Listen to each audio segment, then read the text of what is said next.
All right, what's going on? We are live and we are actually here from Nashville. That's right, Nashville, Tennessee, where in just about I think even 5 weeks from tonight, Yeah. the pandemonium, the extravaganza, the rock and roll, the craziness, and the party commences. RocknPod 2023 will be happening here in Nashville the weekend of March 17th through the 19th. It's going to be a blowout, over the top, bigger than ever. And as you can see by my good friend here, Mr. Chris Czynszak, the man who started this circus, we are going to find out all about this year's event, the history of it, and much, much more. Chris, as always, welcome to the show. Thank you for doing all that you do for the music community, the rock and pod community, the podcaster community. And besides all that, thank you for being a friend. Oh, down the road and back again. You got the Golden Girls theme in my head now. No, I'm happy to be here, and always happy to talk to you, my friend. Awesome to be on. Which for my people in Philadelphia that will tune into this, don't hate Chris. He is a Kansas City Chiefs fan. Yeah, there you go. That's from downtown Kansas City during the last Super Bowl. They handed those out to the thousands of us that were there partying and watching it on a big screen. Oh, that's awesome. That's awesome. So you went to Kansas City for the last one? Yeah. My college roommate is from there, and I lived up there. That's where I met my wife. And I was a beer vendor at Arrowhead. That's when I fell in love with the team. Really? In 2001, and but yeah, he still lives up there, and he's a lifelong Chiefs fan. So he was suffering longer than me, and I was just like, if they get in the Super Bowl, I'll come up there and we'll hang out together. So we went downtown, and it was just a giant block party with must have been like 30,000 people there watching it on a big screen. It was wild. That's awesome. Yeah. It's amazing. It's, and it's almost kind of the same thing. What the world of, and I think football is truly the biggest sport, bar none, but what people's passion for, we'll say sports, but football at this present time, their particular sports team, football team, and music. I mean, people have such a passion for music. It's kind of holds over into the same. Yeah, and I've got several friends that are Eagles fans, so it's been an interesting week. And the only thing that RocknPod kind of gets in the way with is like I can't really dive in as much as I usually do with all the sports talk shows and the trash talking with my friends. I've done a little bit of it, but I was telling my wife yesterday, I was like, am I even going to have time to watch the Super Bowl? Because it's like right now it's 100% RocknPod all the time for me. Even during my day job, I'm like doing both jobs at once, and it's just nonstop. But she was like, no, you're going to take a break and watch the Super Bowl. I was like, okay. So Sunday afternoon, I'll work through Sunday morning, and then 3 hours before the game, when the pregame stuff really starts, RocknPod is on hold until the next day. But yeah, I'm making myself take time out to enjoy the game. So the whole world of RocknPod, and I've been able to be a podcaster at RocknPod. I've been a guest at RocknPod, and I've been behind the scenes with you on this one. Yeah, not as much as I should be, and I'm deeply sorry for that. No, but you have been a big help. I do appreciate that, especially with getting our hotel things secured. That was a pain in the butt, and that you happily took on for me, and I appreciate that. But for people that don't know, Chris also is the co-host of the Decibel Geek podcast, and you've been doing that for what? It's over 10 years now, right? Yeah, it'll be 12 years in April. Wow. Yeah. So did the whole RocknPod thing, like, did it come up? Was it something that was in your head, or was it something like a conversation happened on air between you and Aaron that just kind of became a reality, or how did the whole thing come about? Well, it was more of, a lot of us that do podcasts, and back in those days, it was mostly through Skype. Zoom wasn't even really a thing back then. So it wasn't even video, it was just audio stuff. But you would have all these great conversations with people, and you'd want to go, you'd be like, yeah, I'd love to go have a beer with you. But, you live in Wisconsin and I live in Tennessee or wherever, and BJ Cramp, who's another podcaster, and actually now a published author. He put out a great book on Cheap Trick this past year. Oh, wow. Okay. BJ would talk to me a lot, and I give him credit to this day, that for kind of coming up with the original idea, where he basically just said we should do a meetup and like have the podcast, all of us in this group of friends meet up. And then I was like, well, where? And he's like, well, Nashville's a good music town. Why don't we do it there? So by default, I got made organizer because I was the guy on the ground here. And I was like, well, how are we gonna pay for it? And he was like, well, we could crowdfund it, do it like through GoFundMe. And I was like, well, if we're going to do that and the listeners are helping us meet up, then they should be able to come hang out too. Right. And if they're going to come hang out too, then they should be able to do more than stare at us as we talk to each other. So that's when the wheels started turning in my head. And so as you know, a lot of people we grew up listening to live here, and I've had the fortune to interview them along with Aaron over the years. So I just started calling in favors. I'm like, hey, would you come to something like this and do some interviews with some podcasters? And then, if we open it up to the public, maybe meet some fans and sign records and all that. And they were like, yeah, why not? I got way more yeses than nos, which shocked the hell out of me because I thought most people were like, I don't want to do that. And vinyl was really taking off at the time. So I was like, well, let's get some vinyl vendors and give people some stuff to look at. And it just organically turned into a convention. It wasn't even the original concept. It was just going to be a hangout, and then it became a convention. And then the first year was very small. We did this strip mall little event center, but it went so well, and everyone had such a good time and all day everybody was like, we have to do this again next year. It has to happen next year because this is too much fun to only do it once. So then the second year we did it at Nashville Palace. They have like this big back room with a stage and all these booths around the back. And the dance floor was wide open. So we put vinyl and memorabilia vendors down there on the dance floor. We did panels up on stage. And then I had the podcasters in all these different booths around the building. Wow. So each podcaster had like a restaurant booth to set up in. It was pretty neat. And if we hadn't grown, I would have kept doing it there because it was perfect for what it was. It sounds like a cool setup. It was great. And, but it was overrun with people. Like it's like the attendance just kept going up. So then by 2019, that's when we went into, it was the Marriott at the time. Now it's called the Sonesta.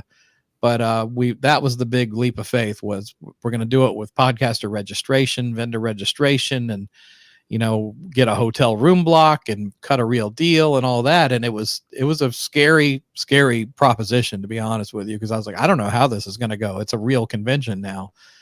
And it did well. So the first two, then you didn't have. It wasn't like an official registration for the podcast. It was just they could just show up. It was in the first 2 years. It was crowdfunded through listeners and music fans, and basically like if you donate at least like $10, you get admission to come in if you want to come in. But we would use that money to purchase flights and hotels for podcast and for the special guests and marketing. So it was done more in a kind of a group kumbaya type of way the first 2 years. But you are in the podcast world, Bay, and you understand that if you try to do anything in a kumbaya fashion, it doesn't last long with a lot of podcasters making decisions. So some people got upset over certain things, and it was just kind of a clash of personalities with certain things. And it was kind of like, this is fun to do like this, but it's a mess behind the scenes. It's too hard to try to pull it off like this. So that's when I was like, either it sinks or swims on its own in 2019, doing it through a hotel with registration costs and all that, or we're done. Because I wanted to swing for the fences once and see how it goes. And we did good that year. That was the first year you came. Yeah. And then 2020 obviously shut us down. Couldn't do it. We had to cancel that year. And then 2021 was the last one we did, and that was at the Hilton, and the biggest attendance we've had. But we outgrew that one immediately too. There's no way we could go back into that space. It was just too cramped, Did you think, with the whole COVID thing, did you contemplate at any point, like, you know what, maybe this is just a sign, maybe just screw it and let it go? Or I did have that thought a few times. Because we were really looking forward to 2020. We had good momentum going into that year, and really lining up good, and I had some cool guests that were like ready to say yes, and then out of nowhere, all of our lives changed, and so obviously I had to make it. But plus, at the time, we're like, is this our new normal? Is this going to be forever? So like, who knew when things were going to open up? And so going back into it in 2021 was even scarier, because it's like, well, we don't know if things are going to take a turn for the worse again, because we weren't out of it at that point yet either. So it was risky. We had to take way more safety precautions than ever. Certain guests had certain needs, and we were sensitive to that. And but it turned out great. But it was a scary thing to get through. And hopefully this one will be a little less pressure. Yeah, it was tough. I remember having talks with Dave Tedder, that, and I was just like, man, that's ballsy, because like you said, we still were not really out of it. It was still kind of like a whole weird thing, and I was like, man, Chris has a set of balls to be doing this type of event. It was coming out of it. Well, and thankfully we had a big turnout, I think, because a lot of people were ready to get out of the house again, and that was it was funny though. We tried to encourage people, like, do the distancing thing, don't get too close to people, but people were drinking and hugging each other immediately. And I'm like, I can only say so much. I can't force you to not touch each other. And I tried to be safe myself the whole weekend. I still wound up getting COVID right after. So it was, and it was not fun, but yeah, I think we're in a better place now. And hopefully, in the next few weeks, everything stays good and people stay healthy through this one, and we get through it. Yeah, we're going to get through it. It's going to be a great fucking multiple days. Yeah, we're going to have a lot of fun. So, all right, so this is the fifth one then, correct? Yeah, it would have been the sixth, but it's the fifth. Okay, so, and this one, I think you're kind of swinging for the fences too, because now, I mean, you got Nashville Fairgrounds. It's a big spot. It's you're not in a hotel, not the hotels were little, but I mean, you were kind of like swinging for the fences. Oh yeah, every year I try to top it, and I don't know why I do that. I should be happy at the level it gets, but I always try to make it bigger every year. And but also with how cramped we were at the Hilton, I was just like, man, if we can get a spot that lets us spread out a little bit more, it would just be so much more comfortable. So, but even with that, we're looking at the layout going, man, are we going to have enough room for everything? Cause it's that room. We're sold out on vendors on Saturday. We've got over 40 podcasters that are setting up. We've got over 50 celebrity guests, many of which are going to have their own table space. So, there's going to be a live podcaster education track with panels and workshops. There's going to be a live podcast stage with interviews going on all day, and then a main stage with panels going on all day. So and signing sessions also. There's a lot going on. There's going to be a bar in there. There's concessions. There's all kinds of, I mean, you can spend the whole day there and pretty much be covered on whatever you need. That is my plan. So one thing though, and you said it, and I wanted to talk to you about that and touch on that, was that going bigger each year. Mm-hmm. Do you feel like a pressure on yourself now to do that and to keep trying to top? Yeah, and this is I don't know if I'm OCD or if I'm a masochist or what it is, but it's like I guess I'm an obsessive type person. So once I get into something, I go all in on it, and it's why I don't play in a band anymore. Because when my kids were little, I was still playing in bands. And I'm not the person that wants to just play a gig once every 2 months, like a lot of people do, or just be a weekend warrior and play in a garage band. No, I'll start with that idea. Let's just play on Saturdays. It'll be fine. Then it'll be like, well, geez, let's write a song. And let's write 5 songs. Oh, wait, let's record a demo. Okay, well, let's get, let's get t-shirts made. Let's book shows. And then I just, for some reason, I do everything to the extreme when I get into something. So I guess that's where things are with rock. I told my wife earlier today, I was like, this is more time consuming than being in a band. And I was like, I didn't even want to do that again. So, we'll see where we're at after this year. I'm every year I say I'm never going to do it again. So no one takes me seriously when I say it now, But when you get to this phase of it where you're like a little over a month out, you definitely don't want to do it again. But we'll get through the weekend. Everybody will have fun, and then I'll probably start planning for next year. That's the way it always goes. That's it's funny because I was telling Chris Pruitt live, like I've promoted events, whether it was either I've done wrestling stuff and I've done concerts back in the Philadelphia area, and it's the same thing. Like I go all in, and I would be like, yeah, and doing all the planning and everything together. And then, once you get like that 4-week out, you're like, oh shit, like now it's real. Yeah. And for me, always the biggest fear was, is anybody going to show up? Right. Am I going to sell any tickets? Like, are people going to actually care? Are they going to come and see?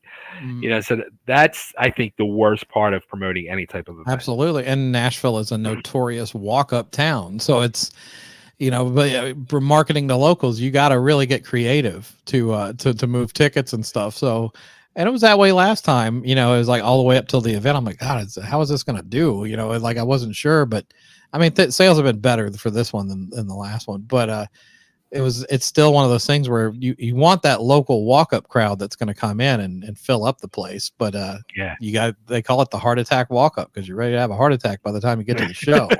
And then all of a sudden you have a line out the door. So it was that way last time. That's awesome. Yeah, I think it's going to be above and beyond what you're expecting. I really do. I sure hope so. Everybody keeps telling me that it's going to be great. It's going to draw better than ever. And it's going to be awesome. You're going to do good. And I'm like, look, from your lips to God's ears, man. I'll tell you, honest to God, this morning when I did my post office run, there was a guy standing next to the drop box, and I walk up and he was wearing an Alice Cooper shirt. I was like, oh, okay.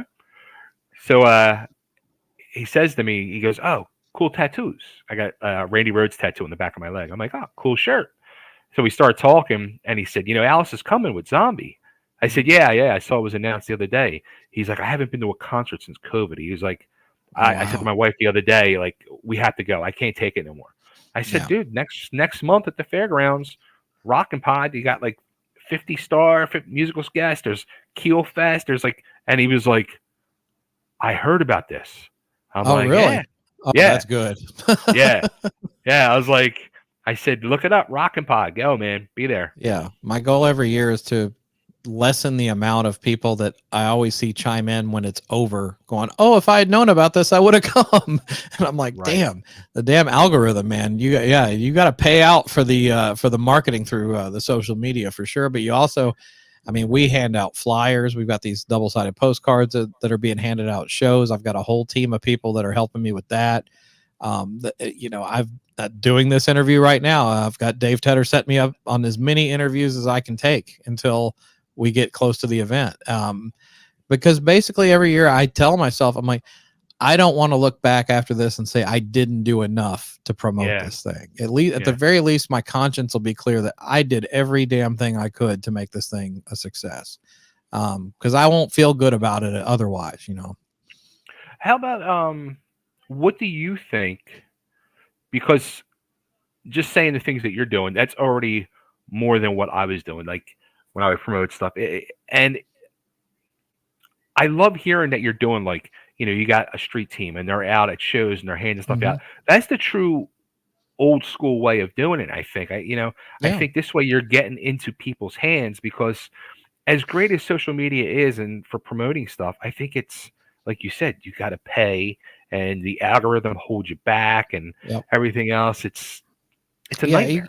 I mean, we have certainly sold several tickets, good amount of tickets for, through doing those paid ads. I mean, because it will get the word out to people that are outside your bubble, but you also have to do other things. To me, I think you've got to hit all points. You've got to do street team type stuff. You've got to go on shows like this one and as many shows that will have me and just, kind of pitch it to people. And as you probably know, when you explain something, like typically most people, they have no idea what it is or what they can expect from it. Yeah. But I always tell them, I'm like, just come one time. If you come one time, I bet you'll be a repeat ticket buyer. And most of the time I'm right. Most of the time they'll they'll be checking in at the door going, I've never been to this before. What's it like? I'm like, just walk through and take a look. And then by the end of the day, they're like, oh, we had so much fun.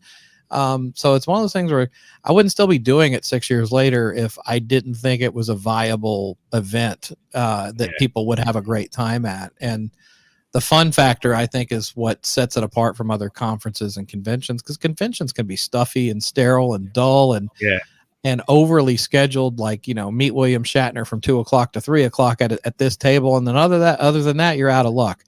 And with pay $200. Oh yeah.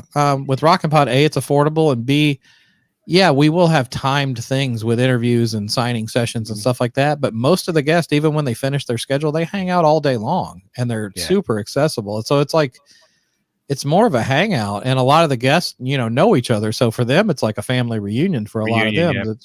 And it benefits podcasters because they walk away with a ton of content. It benefits the guests because they can come and basically do a one-day promotional junket and push whatever they're working on. And it works for the fans because they get to meet all these guys, get their stuff signed, buy tons of cool stuff from our vendors. And, and my ulterior motive, as I tell everybody, is the guests and the rock stars are great to bring in, but I bring them all in as bait to turn people on to what we do with our shows. That's what I want people to take away, was like, wow, look at all these shows that cover all these bands I love. I'm going to check this one out and this one out and this one out. And that's been my motive the entire time since the first year. And it seems like, if I'm not mistaken, I think this year is your biggest year for podcasts that are going to be. Yeah. So there's, what was you say, over 40? It's like 41 or 42 that are going to be there setting up shop, and then more that are just coming to hang out as attendees. We get several of them that they don't want to go through the whole interview thing and everything, and that's fine. But I just tell them, just come and hang out. There's plenty that you can take away from it, especially with the education track. That's going to be cool. My friend David Hooper's running that, and David hosts a thing called Build a Big Podcast, and he does music business radio on Lightning 100. Lightning 100 is coming on as a promotional sponsor. So nice. I'm excited to work with them.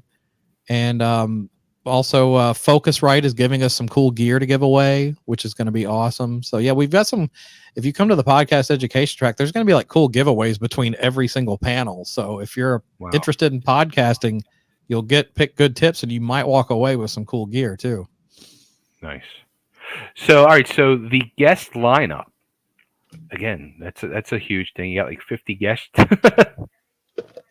Yeah, that wasn't the intention initially. It was going to be like 30, and then it just kept going and going. So, yeah. Well, it's kind of hard once you get started just to stop. Well, I think, and I'll be honest, so I'll give you a little bit of a behind the curtain reality on this. That I'm so insecure that every year I'm like, will any of these guests want to come? Like any of these rock stars want to come to it? So I do kind of scramble early on to get whoever I can. And then bigger names end up coming, or other rock, rock artists will be like, oh, I want to come now. Well, I see so-and-so's coming, so now I want to come. And I never have a problem getting guests. I don't know why I always psych myself out thinking that I will, but for some reason I do that every year.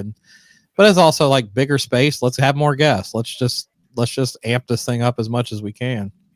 Absolutely. So you want me to run down names? You want to run down some names?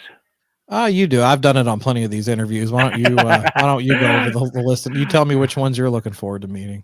All right, so I'm going to run down the list. We got the big one, the big name. We're going to start from the top and work our way down. We got Eric Martin and Mr. Big, who also on Sunday night is going to be part of the comedy show and doing an acoustic set, which is going to be huge. He's also going to sing a couple of songs at the Rare Hair pre-party. So Eric will be doing stuff all 3 days for us. Yeah. Okay. We got the one and only Mr. Stevie Rochelle from Hell from Tough and Metal Sludge. He'll be in the house. I can't wait to see Stevie.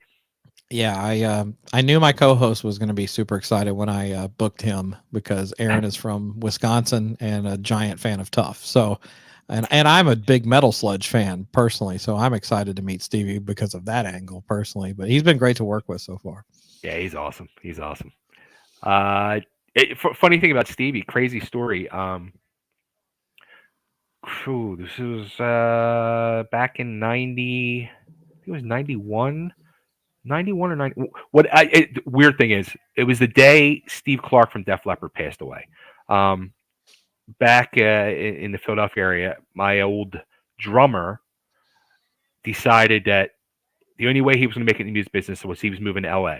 And I had a friend from Canada who said the same thing, and I ended up introducing them to, and they're like, all right, we're going to do a band together, and we're moving to LA.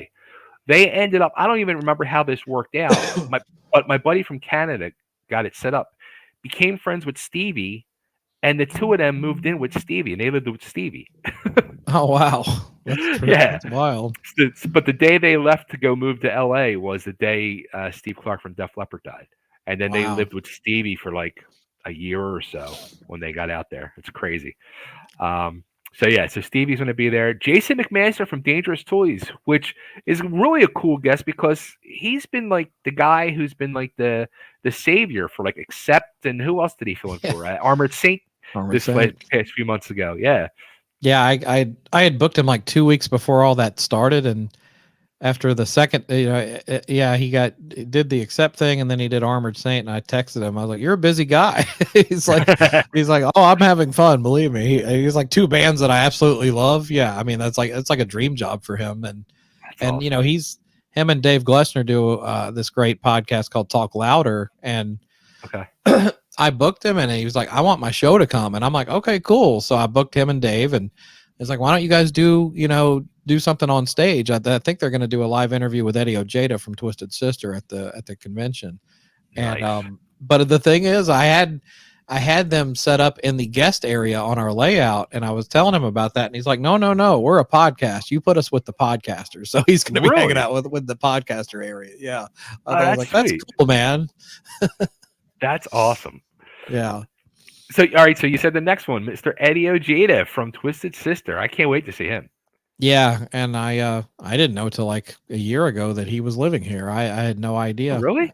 Yeah, he lives in Ashland City. Wow. Okay. But yeah, he's a. I guess when you start digging, you find out more and more who's living here. Well, I've got a friend that works at a store out there, and he told me, he's like, Eddie Ojeda is one of my customers. I'm like, from Twisted Sister? He's like, yeah. I was like, well, tell him about RocknPod, see if he'll come. And yeah, we worked it out, and I'm excited to have him on. I know he's doing he's gonna do a local appearance on like a lifestyle show on WKRN soon, and he's gonna promote the expo for us. Oh, sweet. Yeah, that's a good deal. Yeah. Let's see. We got a Nashville native, Mr. Ron Keel. Yep. A lot of people don't know that about Ron. Yeah, it's crazy. So, and he's gonna be busy. He's bringing the whole house.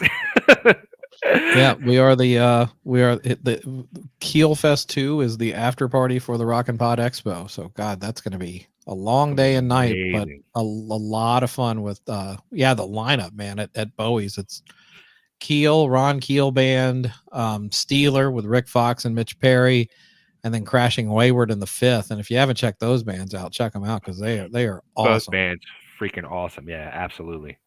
A guy I just saw on a clip on Howard Stern's Instagram about 2 hours ago, the one and only comedian extraordinaire, Mr. Craig Gass. Yes, sir. Funny as hell. I'm sure he'll be doing Gene Simmons all day. Craig's been coming since the 2nd year, so I'm definitely excited to see him again, and he's always gold for anyone that interviews him. Craig is perfect on a microphone, and he'll be doing the comedy show, and also we're doing a movie screening of Kiss Exposed at Full Moon Cineplex on Sunday afternoon with the comedians doing the MST3K style commentary, which should be fun. Oh, that's hysterical. Yeah. Fellow comedian and host of That Metal Show, Mr. Don Jameson.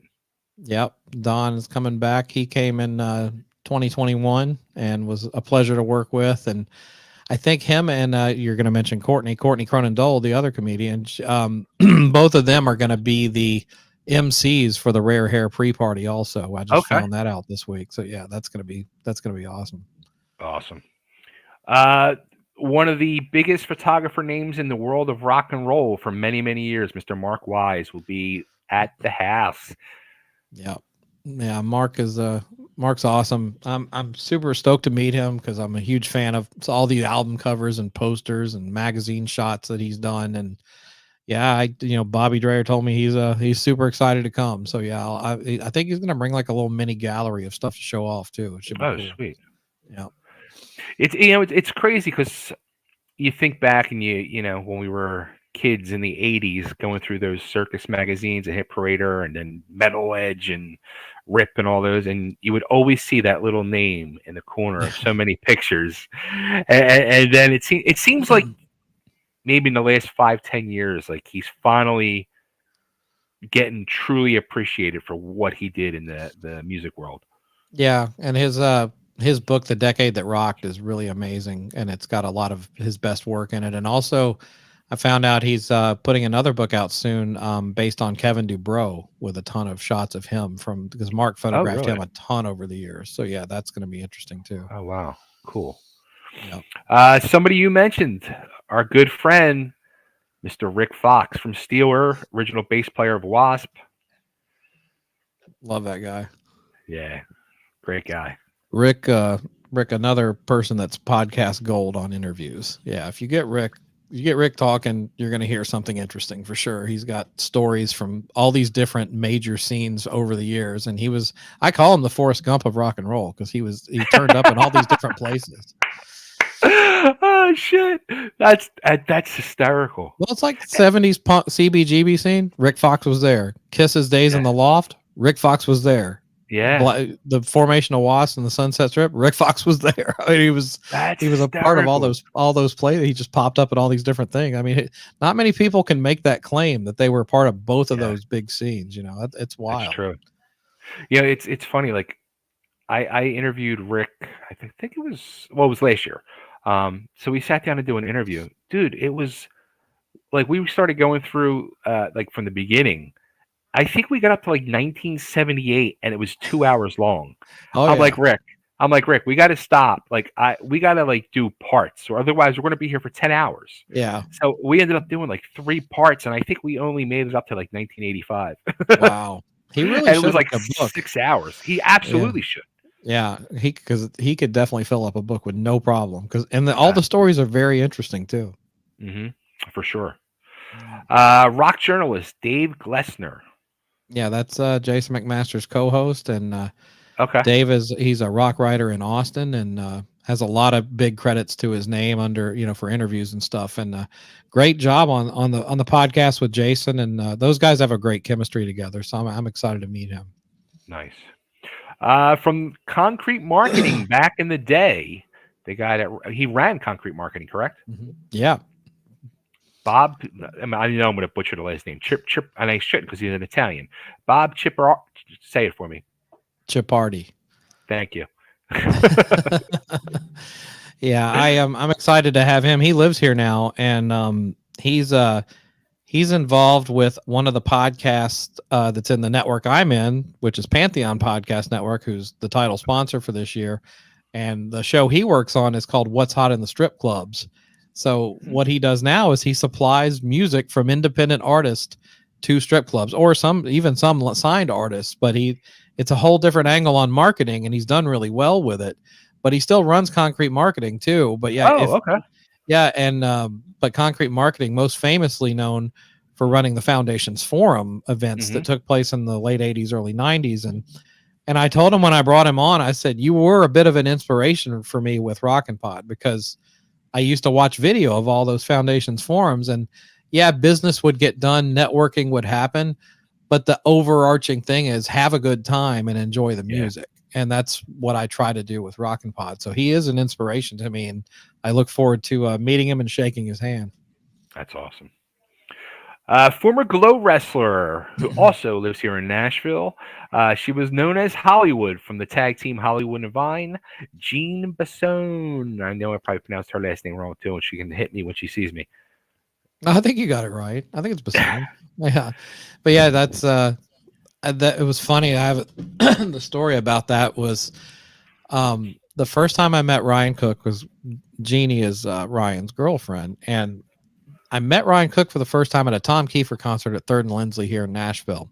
Okay. And it was Ryan and Jeremy were hanging out there at the bar, and David Stonich, a mutual friend, introduced me to them. The weirdest, it's one of those small world things though, because the week before on the podcast, Aaron was going on and on about how much he loved the band Hair of the Dog, which was Ryan's band from back in the 90s. Okay. And I didn't really know them that well. You know, he played their stuff for me, but they were really big up in the Midwest, especially in Wisconsin. But he's going on and on about Hair of the Dog. And then literally like 6 days later, I'm meeting Ryan Cook at 3rd and Lindsley. And I was like, this is so bizarre. And I was like, Ryan Cook from Hair of the Dog? He's like, yeah. And then I'm like, dude, I just talked about you on the show. My co-host is a huge fan. And Aaron used to be a DJ up there. And Aaron used to like bring them on stage and stuff. So it was one of those bizarre small world things. So anyway, fast forward to Ryan invites Aaron and I to go out to his house to, you know, have drinks and hang out. So we show up there, Jeremy's there, and we go in, we say hi, we meet Ryan. Aaron's happy to see him again. And then Jeannie walks in. So Aaron used to work in the wrestling business. Yeah. And Aaron is like a wrestling historian. So Jeannie walks in and Aaron goes, oh my God, Hollywood. And like, so he was like in heaven. It's like Ryan from Hair of the Dog and somebody from the wrestling world. And, That's but awesome. we've all been really good friends ever since then. So yeah, I love the story behind her, but she's just a great person in general. So Yeah. I'm excited to have her at the event this time. Dude, freaking Aaron. I wanted to kill him. So I go for my reselling business. I go to the Goodwill bins, and it's literally You told me about this. it's literally like a room just full of like, I don't know, 4 or 5 dozen bins, and you just go through. And I'm over and I'm looking down, I'm sorting through the bins, I'm going through like the music stuff and the books and all that. And I see out of the corner of my eye, I'm grabbing this toy, and I see out of the corner of my eye this person lunging towards me, and sometimes fights break out. I'm like, here we go. It's gonna be my first fight. And I'm getting ready to like freaking grab the thing, and the person jumps into the bin and grabs it. And I'm like, I was gonna say, you motherfucker. And I look, and he's looking at me just hysterical laughing. I'm like, what are you doing here? Because he does the same thing you do. Yeah, him and his wife, that's their weekend ritual is going to all those stores. So yeah, I didn't know that. Yeah, he was telling me. Oh yeah. Yeah, I knew he'd run into you at some point, but yeah, that was so hilarious when he called and told me. He's like, I got Bay really good. I was like, oh, that's dude, awesome. I felt my heart jump. Like I was like, here it is. It's going to finally happen. The fight breaks out between 2 podcasters. Oh my God. Too funny. So we also have, and this is where this year you are going a little different, like where you're having, Hollywood from Glow. You also have Mick Strawn, who's from the film industry. Yeah, Mick, all the Nightmare on Elm Street movies, he was like either set decorator for like a lot of those movies, and worked on many horror movies also. But for me, the thing that hit home with me was the Doc and Dream Warriors video. With like that whole, he built that entire set. So yeah, I'm excited to talk to him about that. But yeah, he's a character, man. I'm excited to have him. He'll be there for both days. He'll be there on Sunday too. Nice. From the Galactic Cowboys, Monty Colvin. Yeah, and aside from the Galactic Cowboys, one of the first music podcasters like ever. He's been doing it forever. Really? Monty's Rockcast. Yeah, he started it probably 5 years before I got into the game, probably. Oh crap! Yeah. So it's all his fault. And an amazing artist and painter. He does some amazing artwork with Rockstar Paintings, and so I think he's going to bring some stuff to sell too. So that should be sweet. Cool. Sweet. Who's now in Steeler, but also plays with Lita Ford. He's got a whole huge resume, Mr. Mitch Perry. Yeah, I'm not really as familiar with Mitch, other than I know he's a great player, but I don't have a personal connection to him. But I was excited to hear he was going to be a part of Keel Fest. So I was like, hey, the more the merrier, bring him in. And I know I've heard people rave about his playing. I'm just not as familiar myself.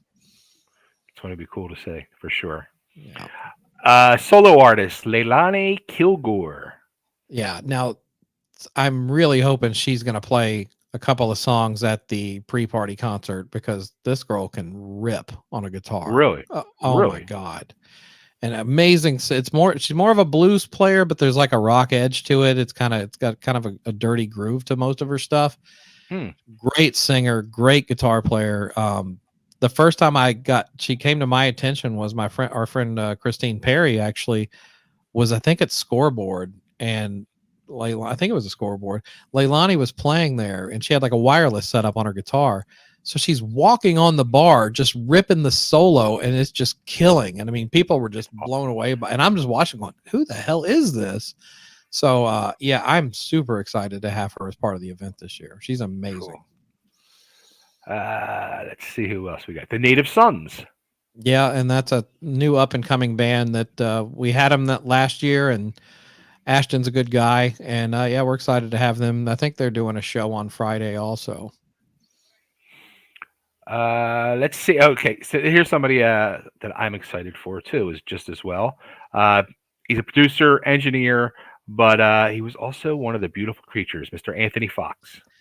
Anthony's got a hell of a career, man. He, I mean, Beautiful Creatures, but also was in the Wayne's World movies. Him and Mark Ferrari were both in Tia Carrere's band in the movie, which I thought was interesting. They were both members of Crucial Taunt, the band in those films. Right. It's Anthony on drums in the Alice Cooper Poison video from back in the day too. A lot of people don't know that. Oh, okay. Yeah, a lot of people think it's Eric Singer, but no, it's Anthony Fox. Really? Yeah. As soon as you said that, I'm thinking to myself, wait a minute. I thought it was Eric Singer. No, it's Anthony. Rick Fox actually went with him to the shoot. I've heard Rick tell that story. Wow. Interesting. It's a small world, man. The Forrest Gump of rock. He was there again. Right. Yep. We got solo artists, Warner Hodges. Now, Warner's a local legend here in Nashville. The term cowpunk came from his band from the 80s called Jason and the Scorchers. And it's kind of countryish, but really with a hard rock element to it. And Warner's an incredible guitar player, musician, and songwriter, and has done other projects too. I think he worked with Dan Baird from Georgia Satellites started a band with him. Dan Baird and Homemade Sin. So if you listen in those circles of artists, you'll hear a lot of great music, and Warner's a part of that. So for me, Warner was famous around town when I was a kid. So I'm excited to have him there. That one meant a lot to me that he agreed to come. That's awesome. Again, with the crossover, because there is a comic convention on, comic book, pop culture, pop culture there, and a lot of those vendors will be there Saturday also. Yeah, it's a lot of the vendors are doing both days. Nice. So we have voiceover artist Samantha Newark. Yeah. So do you remember Jem and the Holograms? Absolutely. She's the voice of Jem. That's awesome. So yeah, and she does a lot of voiceover work. So she'd be an interesting interview for some people because I mean she's done a lot of stuff with TV and movies and stuff. Yeah, I'm sure she's got a. That's another world. That whole voiceover world. Yeah. There are just also too. I feel voiceover artists are getting their credit now. Yeah, it's a lucrative industry if you can get into it. Yeah. The band Roxy Blue. Yeah, Roxy Blue's coming back. They've been a part of every event since second or third year. And yeah, I'm excited. Those guys are great guys. And Todd was like, "You want us back?" I'm like, "Yeah, of course. Why would I not want Roxy Blue here?" I listened to Roxy Blue when I was a teenager because they were like the big deal in Memphis. It was Roxy Blue, Tora because we have Anthony Corder coming back, and Every Mother's Nightmare, which Rick Rule is going to come back again too. It was like the trinity of Memphis hard rock, and all three of those bands were a big deal to all of us locally back in the late 80s, early 90s. So I'm excited to have all of them there. That's awesome. Drew, is it Fortier? Is that how it's pronounced? Yeah, Drew Fortier. Who? From the Lucid, and he also didn't he do the Bang Tango documentary too? He did, and put a hell of a lot of work into it too. I can imagine. Had to deal with Joe Listay on a daily basis, so my hat's off to him. But no offense, Joe. But no, Drew's an amazing guy. Has worked in horror movies now, written books. He's really taken the bull by the horns and done a lot of great things with his life. So Drew's a good friend and always supportive of the expo. So I'm always happy to have him back. That's awesome. And you mentioned Anthony from Tora will be back. Yep. Yeah. From Ace Frehley and Gene Simmons solo band, Jeremy Asbrock. Yep, always excited to have Jeremy there. Yeah, if you want to talk Kiss, he can go for hours. So yeah, and he knows all the deep stuff too.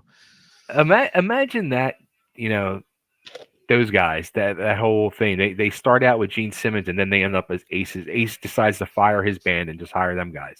It's been so weird seeing them live out their dream like this, because Aaron and I knew them when they were just doing the residency thing over at Dan McGinnis on the patio when that was still there, and it was just rock covers, and they were just local musicians. I mean, they played out in other bands and stuff, but you know, but we would like nerd out with them over Kiss stuff. I remember, like, I mean, or they would do the Blonder Than Hell show where they would do Kiss covers.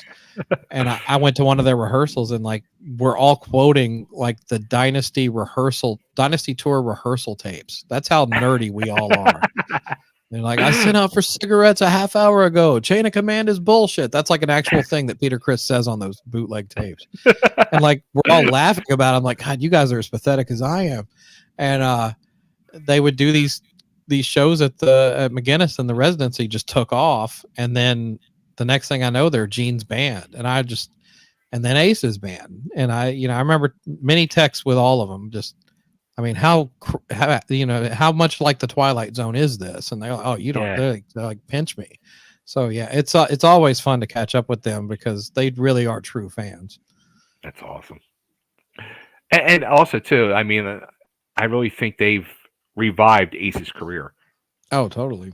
Yeah, I heard they mixed up the set list a little bit more recently, which is cool. Yeah. The new singer of Great White from the band All or Nothing, Brett Carlisle. Yeah, I'm excited to have Brett. I started getting to know him a little bit over the past year, and Nita Ann, his girlfriend, did a lot of photo and video work for us last time.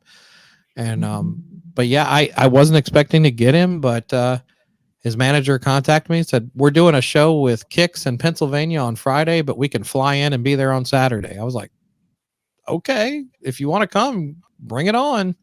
So yeah, I'm excited to have them here. And yeah, Brett's a super nice kid, but an amazing singer.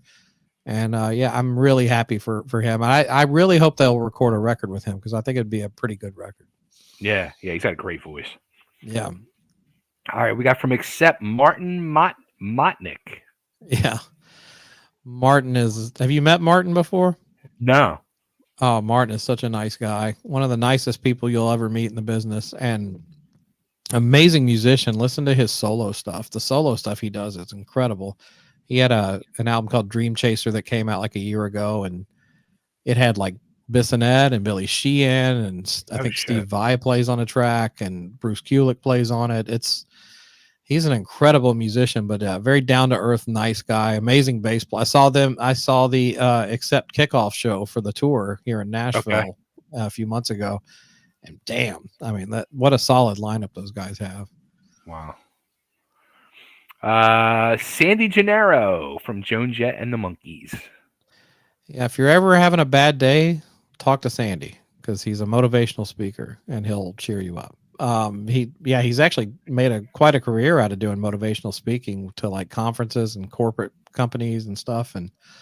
But God, if you haven't seen Sandy play drums, man, hits harder than just about anybody I've ever seen, even at his age.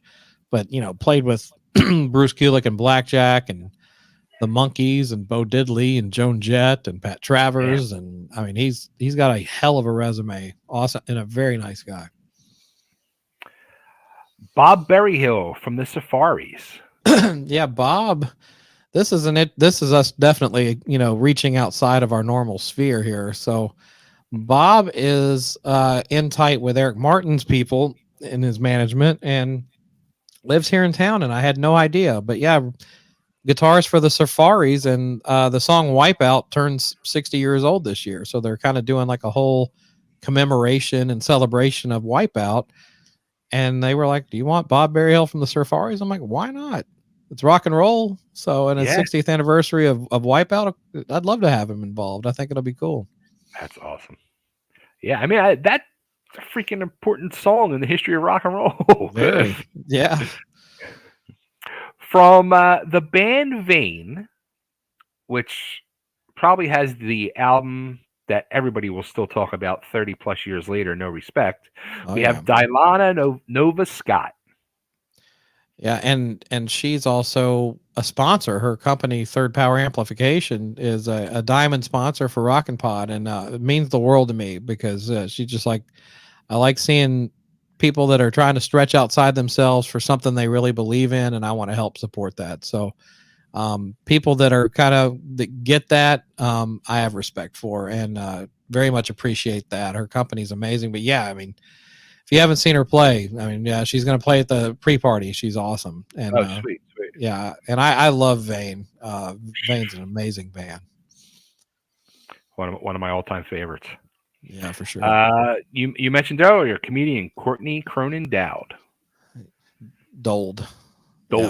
Yeah. Courtney Cronin Dold. Yeah, Courtney's been a part of things since the first year. She came as part of Ken Mills's Monkeys podcast or Pop podcast at the time.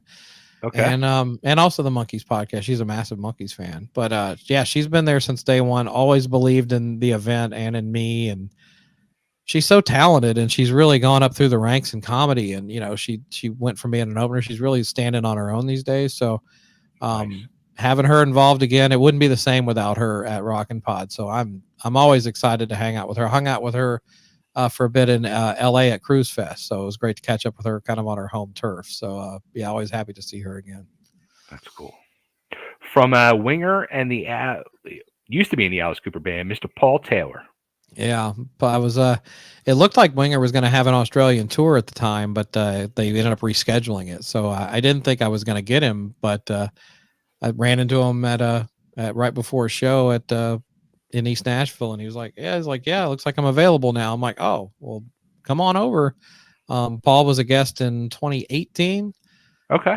I don't know that he's been back since. Yeah, I think he's always been busy or on the road whenever it would come out. He always wants to come. And then, so it'll be interesting to see his reaction going from Nashville Palace to this. So yeah. Right. But yeah, Paul's a great guy and a great storyteller. Always has great stories. From Lillian Axe, Steve Blaze. Yeah, I'm excited to meet Steve.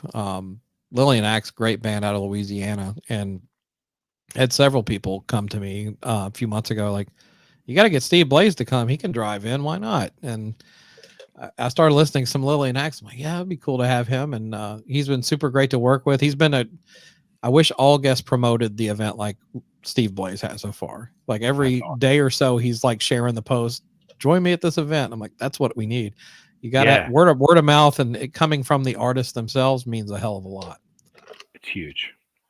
From the Monkees, John Billings.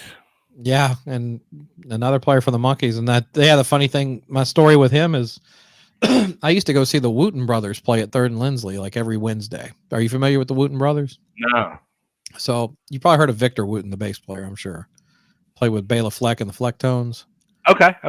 So Victor is kind of the star from that group, but at the same time, it's this entire family, the Wootens, and Reggie, who's the guitar player, he's the oldest brother. He taught everyone else how to play. Victor played bass. Joseph, they called him the Hands of Soul, went on to play with Steve Miller Band and a lot of other people. Rudy, who was on saxophone, Rudy sadly passed, but this is back in like the early 2000s, late 90s, early 2000s. They would get up and do cover songs, but like funk and R&B versions of songs at 3rd and Lindsley every Wednesday.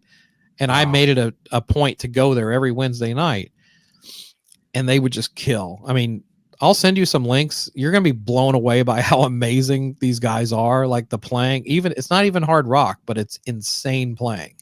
Wow. So they had this guy, this skinny guy with long blonde hair, and they just called him Johnny B, playing bass. And they would say, yeah, Johnny B played with Donna Summer. And like he had a resume himself, but that's all I remember was he was Johnny, because they would say, Johnny B, like in between the songs. So this is like 98, 99, right?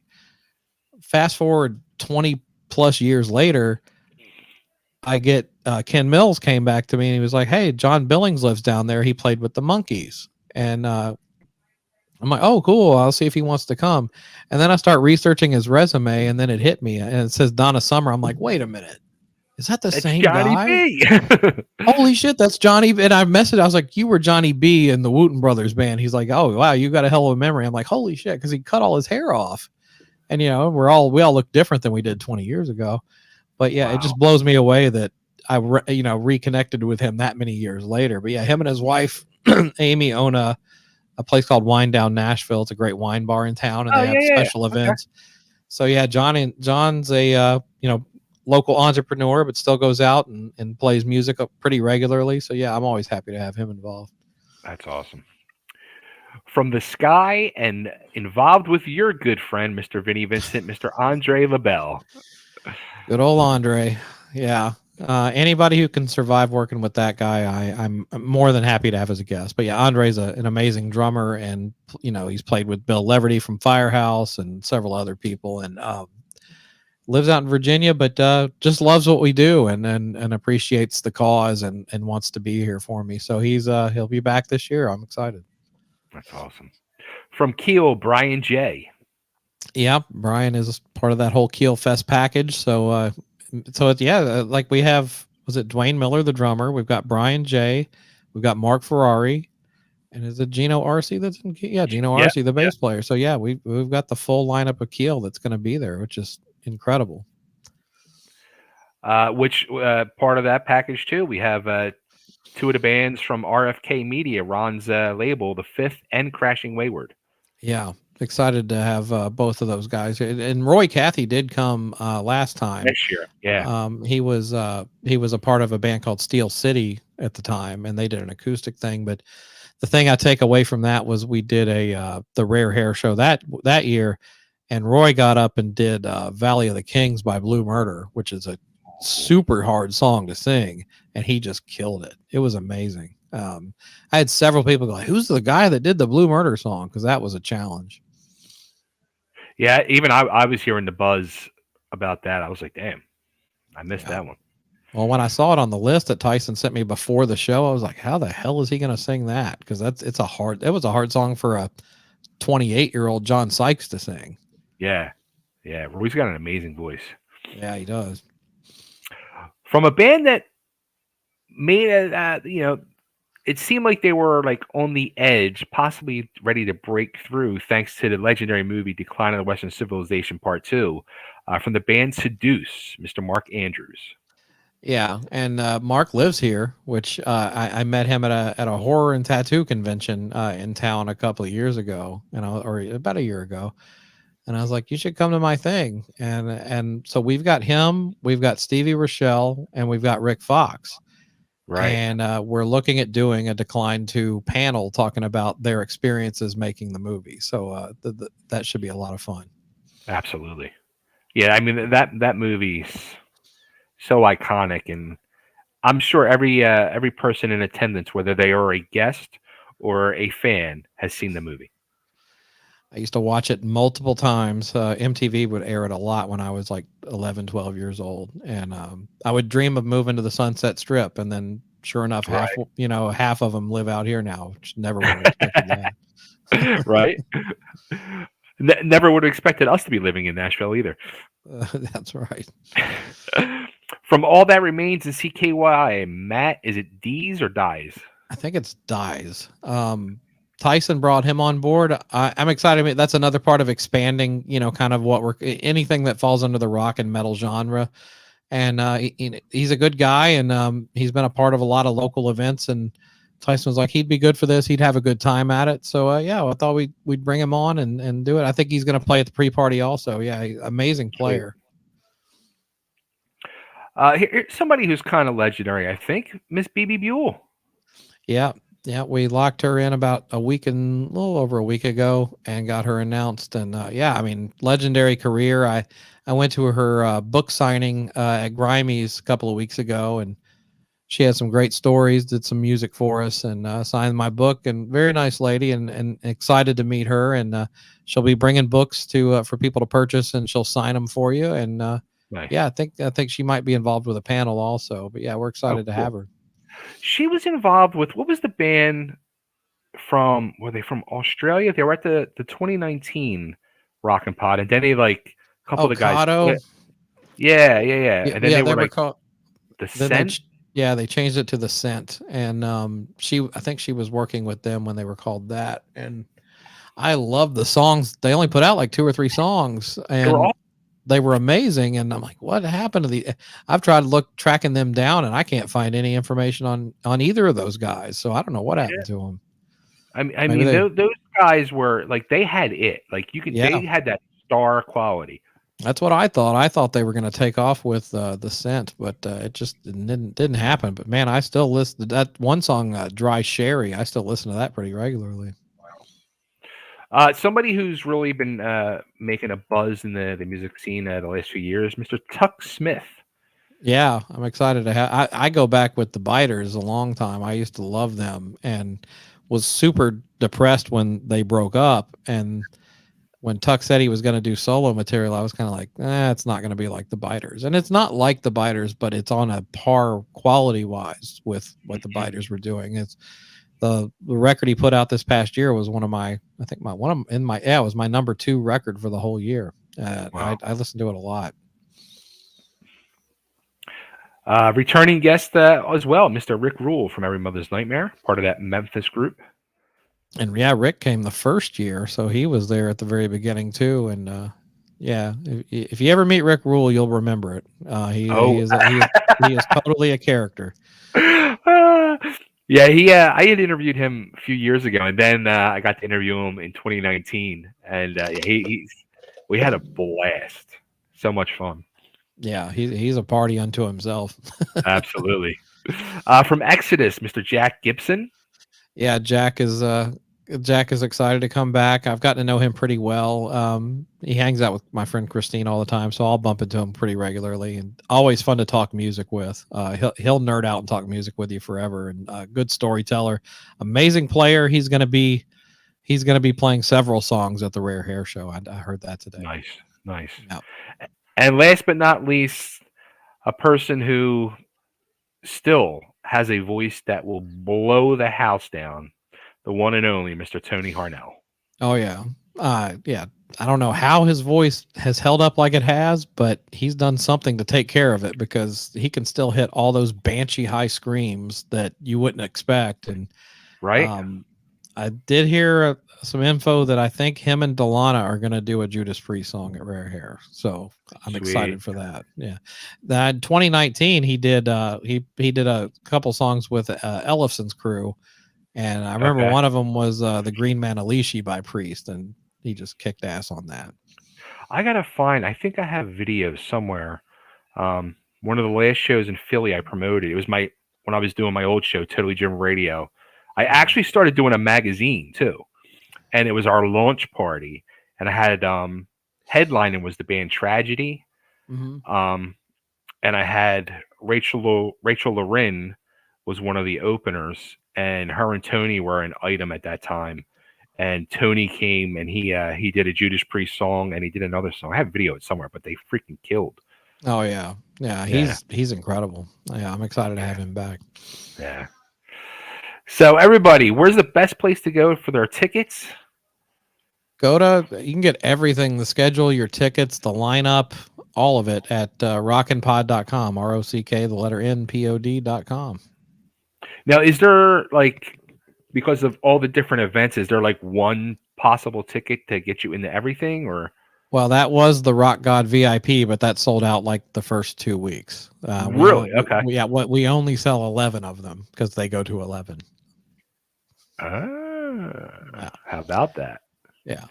But yeah, we sold that sells out fast. But I mean, everything, all the different events are very reasonably priced. They're all like $20-$30 at top. So you can have compared to doing a cruise or something, or doing a festival show, you're going to make out just fine. It's pretty affordable.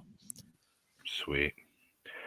Well, Chris, you got 5 weeks to go, and then you get to relax. Yep, I'm going to keep remembering that. But until then, everybody, go to NashvilleRocknPodExpo.com. Again, to go through your list, to get your tickets for everything. It's going to be here in Nashville. It's the place that everybody wants to be, because it's Nashville, and me and Chris are here. And so is Aaron at the bins, so be careful. Yeah. He'll attack you otherwise. But yeah, come to Nashville and party with us. It's gonna be a full weekend of a lot of fun stuff. So yeah, I look forward to seeing everybody. It's a reunion with people. It's also making new friends, and our family gets bigger every year. So I'm looking forward to that. Yeah, I'm loving it. And I know there's a lot of Philly people coming, so I get to have like my little Philly reunion with some people. Well, get them to bring some cheesesteaks down here. You can't get a good one anywhere. It's a Philly thing, which Oh just so yeah, happens to be the Eagles gimmick this year. But yeah, it's a Philly thing. He's the real deal. I He's will as check close. them out. He's a legit. He's a Philly kid from Philly, and yeah, he's the That's real in deal. Bellevue, right? Yeah. Okay. Well, my mom lives out there. That'll give me an excuse to visit my mom. It's worth it, believe me. I need one myself. I haven't had one in a while. Sounds good. All right, Chris. Well, thanks, man, for doing this, and I will be talking to you soon. If I can get my ass up, maybe I'll be even show up on the meeting on Saturday morning. Hey, I'd love to see you there. All right, everybody. Nashville RocknPodExpo.com is the place to go, and Nashville, Tennessee is the place to be for the weekend of March 17th and the 19th. So be there. All right, everybody. Have a great night, and we'll talk to you soon. See ya.